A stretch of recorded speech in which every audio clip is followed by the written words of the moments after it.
to the Let's Talk Indie podcast. My name is Filip Wiskowski. I'm Jaden Redley. Jack O'Driscoll. And Joseph Rockwood. On today's episode, we are going to be discussing whether or not FNAF, Five Nights at Freddy's, is an indie game or not. Would you say that FNAF is an indie game? Because FNAF indie games, they're usually made to be very small, by a very small team, and made to be a very niche fan culture. What are your opinions on it? Well, I think FNAF is and isn't an indie game, really. When it first came out, it was definitely an indie game, made by the legendary man, Scott Cawthon himself. Jesus, he made some great work in his time. FNAF 1, FNAF 2, 3, 4, Sister Location, FNAF World, Ultimate Custom Night. He did lots of it. Even Pizzeria Simulator. I thought more than one person had worked on FNAF games from 4 onwards. Of course, more people worked on it, like his famous music producer who made some banger beats for some of them. His most known one is in FNAF 6, Pizzeria Simulator, for the neutral ending, where you just play the game till the end. Right. An indie game isn't really classed as a singular person working on a game. It's a small group of people who primarily, they always stay the same. They never really change. Their ideas mostly stay the same. And it mostly connects with each other quite well, which is mostly what FNAF is currently. Until their most recent games like Security Breach, Secret of the Mimic, and then the DLC that came with Ruin. It's quite hard to tell what stays indie and isn't indie anymore in most franchises. Didn't the School Cawthon sell out to a bigger company for them to work on Secret of the Mimic and Security Breach and its DLC? They did, yeah. And that's where you can really see where it strives off being an indie, and you can tell by the gameplay mechanic itself. You go from this staying in an office type scenario or staying in one place to free roaming as either a child or a maintenance worker coming to collect a robot. It's a big difference, really. And then the lore just crumbles into more pieces that are really hard to assemble again. You can really tell it was not made by the same person. Sure, Scott was there to help them, but if it's a bigger studio who make bigger games that aren't classed as indies, I wouldn't really class them as indies. Who exactly is Gregory? Gregory is actually known to be an unknown character. There are many theories out there that he is the grown-up version of the child that we see in FNAF 4. Although, it wouldn't really make sense. In the endings of Security Breach, we do get pictures of Gregory from multiple angles, and none of them seem to have any resemblance, mark, or signs of the injury that he would have sustained in Fredbear's Pizzeria. It also doesn't make sense because the time from Fredbear's incident to Security Breach is over more than 20 years, I'm pretty sure, at this point. So there's no way that that young child could still be Gregory today. Yeah, because isn't the Pizzaplex set in like the 2000s or even the 2020s? Exactly. To be honest, there are many fan theories that believe that Gregory is just some robot that they made as, like, I guess, trauma, but no one can seem to find out who Gregory is. In my opinion, it's more like the game developers just put in a character with no lore and decided the fan base to try and sort it out, but there's nothing really there to work with in the first place. You can't just plop in some character without a lore. There needs to be a reason for them to be there. There needs to be a reason they're so important. We never figured that out, by the way. Why did Freddy malfunction when he saw Gregory? Why does Vanessa not like Gregory? There are so many holes in the situation that not even people today can figure out. Not even the legendary Matt Pat can figure out as well. A man known for breaking down lore, finding little hints, and then later getting it confirmed by Scott himself on interview talks. It's insane. It just makes no sense. So who is Gregory? No clue. He's just a random character they put in there. You said Vanessa hates Gregory, but isn't that, at that time at the beginning of the game, wasn't that Vanny who hated Gregory? Yeah, Vanny is. If we go back a little bit more, we have the VR games, Help Wanted and Help Wanted 2. Help Wanted 1 gives us VHS tapes of a woman known as Vanessa, a developer for the game Help Wanted. She recently encountered a bug, which was the reincarnation of Springtrap. Again, he always comes back. Oh, this guy, please.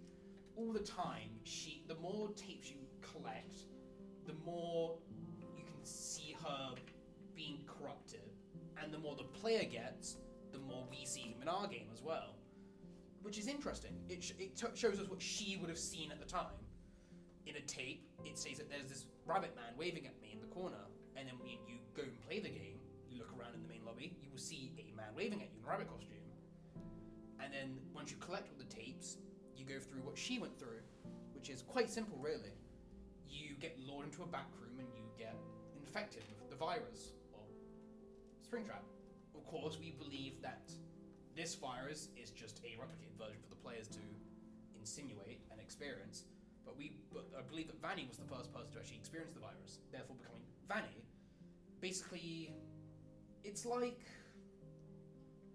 Do you know Legion from Dead by Daylight? You know how he has many fans that wish to continue his work? Yeah. It's like that.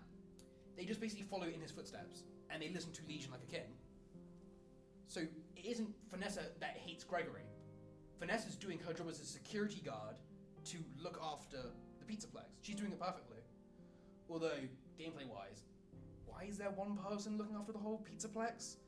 That is a huge, multi-story facility here. And you have one human on guard? And she's there the whole night, by the way. She didn't call for anyone. It makes no sense. It's Vanny that hates it. When she puts on this rabbit costume. I believe this to be some alter ego or a DID, also known as multiple personality disorder.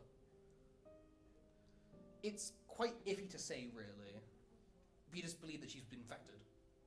We see Vanny's mask again in Security Breach Ruin, when the protagonist of that one gets a mask similar to Vanny. And at some points, she can't remove the mask, which is resembled by these little machines that a virus, which resembles Springtrap or Spring Bonnie in a way. So therefore, maybe at the time, she was then manipulated from that state into a killing spree. Why? She couldn't take the mask off. She was being basically hypnotized into a state of killing. And since there was a child, the remnant of a child, which is explained way back in the old FNAF games what that can do, which can help him live longer, was there. Gregory was the source of that remnant. So therefore, Vanessa would go after Gregory. Gregory would be used as essence for Springtrap, and Springtrap would live forever. Of course, our protagonist stops this in the true ending, where he burns down the Pizzaplex with Springtrap inside. Couldn't you just leave all of this to, lazy handwriting, say, made by the people who have turned FNAF from a simple horror indie game where you stay in one place to a 3D free roam, with seemingly no idea on the lore whatsoever. You know, you've got lazy handwriting with Vanny or Gregory, which you don't know who these people are. They're brand new additions to the game, and there's plot holes everywhere. Even in the examples that you yourself have said, you know, the Gregory is an unknown.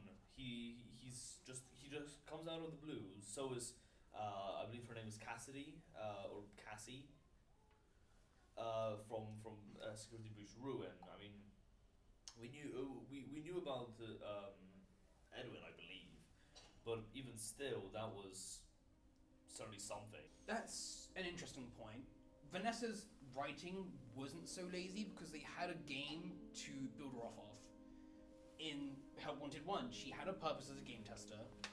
We know what happened to her afterwards through the secret tapes that we can collect, and then they reused her again for a good reason. She's our main antagonist for the series in that game. Cassidy, yes, she's also just another random person. The most we know about both Gregory and Cassidy is that they are best friends.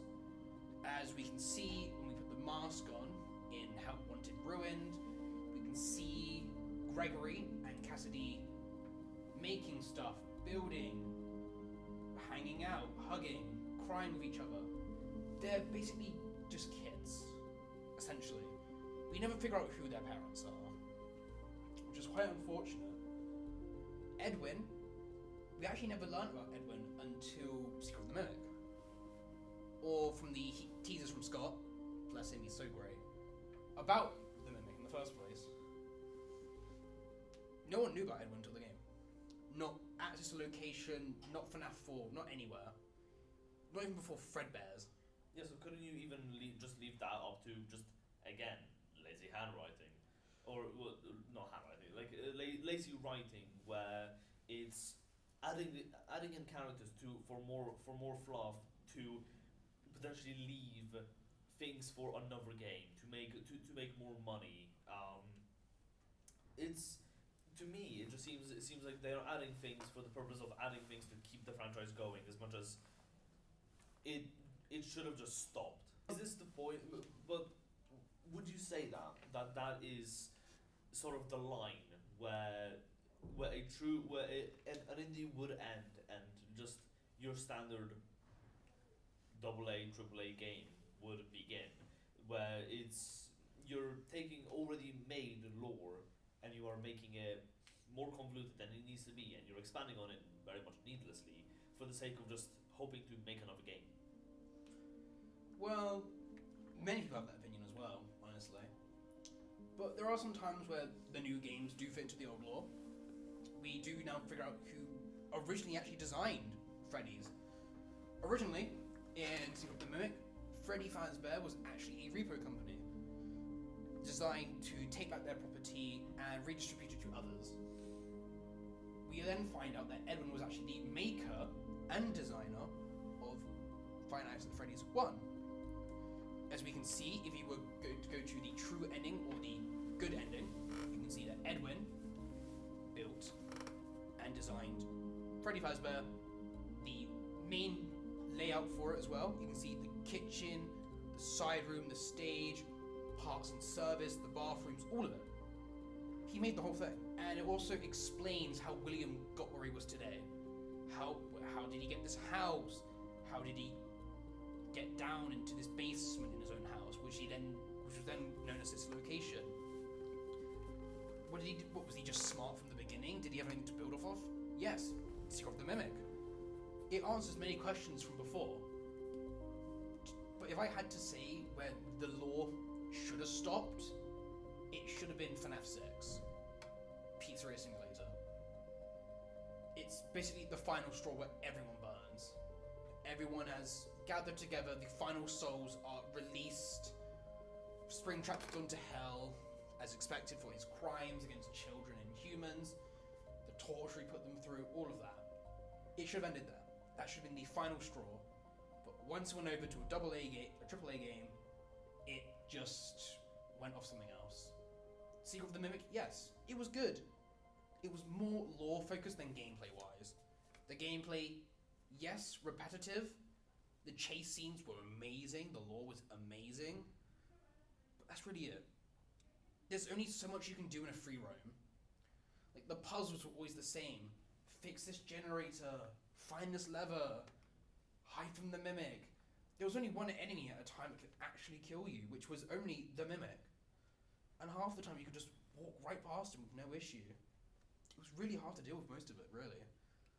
The standard alone method of sitting in a room or defending a tycoon, yourself, others, helping souls escape. That is the type of thing that made FNAF good. That was the experience it had. As a kid, that was my childhood. I mean, even still, it's like, as you said, the repetitiveness of sitting sitting in a room and doing all of that. That's, you know, it's a routine. It's very much set in stone. You've got you've got your mini games right after every single night. You've got your lore dumps. You've got your explanations outside of the night that still give you an insight into the lore without doing some big mysterious manhunts, Easter eggs. Yeah, but every game has those eventually. Even the fan games that adapted off of FNAF, they have some pretty good ones. Some good ones are known as A Bite at Freddy's or FNAF Juniors, a great one. I highly recommend it. Tila Land. There's even fan-made ones of different fandoms. SCP, Humpty Dumpty, Cats, Candy. Candy's a great one. They really took the essence of FNAF and they really adapted it to it. And they don't have to worry about being a free roaming type of game because because they know deep down what it is truly like to be a FNAF fan game. Okay. Speaking of fan games, actually, we're gonna move on to another question. Do you think that FNAF as a game or even as a series would have survived without the community support and the constant fan games and theories? Well, actually, you can ask that to any game. Would any game survive without any of it? Probably not. Okay, yeah, I see your point. It's so phrase the question differently. It's obviously every single game lives off of its followers, off of its supporters. But would you think that without, for example, like fan games, would FNAF still be as big as it is today? I think it still would be as big as it would be today. Scott didn't really push into most fan games. He mostly kept a structured set. You do this, this happens. Oh, look at that, it happens in every other game. And again and again and again. Fan games, to me, is the community. Do you see any fan games of Expedition 33? Probably not. GTA, none of them will live up to the expectation. But those games can still be loved and respected by many people. And they won't have any fan games at all. It's not the fan games that boost it forward, it's the reputation it has, the community it has behind it, mostly everything. It's more just like an optional thing. FNAF fan games did not help Scott push forward. He pushed forward with his will and determination to finish the lore from where he started. And that's going to be it for this podcast. Thank you very much, Jaden, for coming on and talking about FNAF for so long. And thank you, listener, for listening in. I've been your host, Philip Witkowski. Your co-host, Jaden Redley. Co-host Jacko Driscoll. And tech support, Joseph Rockwood.